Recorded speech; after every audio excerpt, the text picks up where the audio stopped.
Yeah. Good motherfucking morning. Y'all woke up to some great motherfucking news. And then I told y'all yesterday when I posted that I haven't been fuzzing and talking shit because I knew we was going to win. God knows better. You know what I'm saying? And let me tell you something. You know why God put Joe Biden in place? Because you Trump supporters were getting out of line. Y'all was becoming real bullies. And as much as I want to tell you to suck my dick, I'm going to retract that and take that back.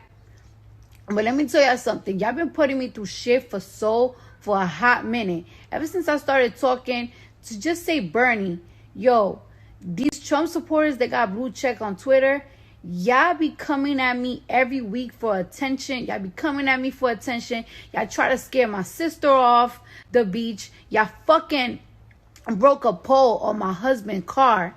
Y'all was doing the most. And y'all kept bullying people and picking on people. Got to the point that a Trump supporter with so many followers were trying to send people to burn down my motherfucking house, to loot my house.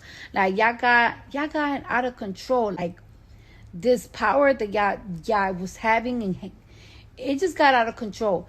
And I'm ready for a change. And don't be acting no scared and everything. Y'all acting like Joe Biden's gonna kick y'all out of this fucking country. Y'all still an American at the end of the day. He still care for you. Even though you was a fucked up person talking all that shit because you're a Trump supporter, he's still gonna care for you. Okay? It's time for a change. I'm excited for a change. And unlike y'all, when Trump be fucking up, y'all still be cheering him up and everything. That's how I know y'all not real supporters. Because if Joe Biden fuck up, I'm going to tell him my own self. I'm going to call him and I'm tell him, like, listen, you got to fix it. It's going to take time. Things are not going to happen in a month, in 2 months, in 3 months. But it's going to fucking happen.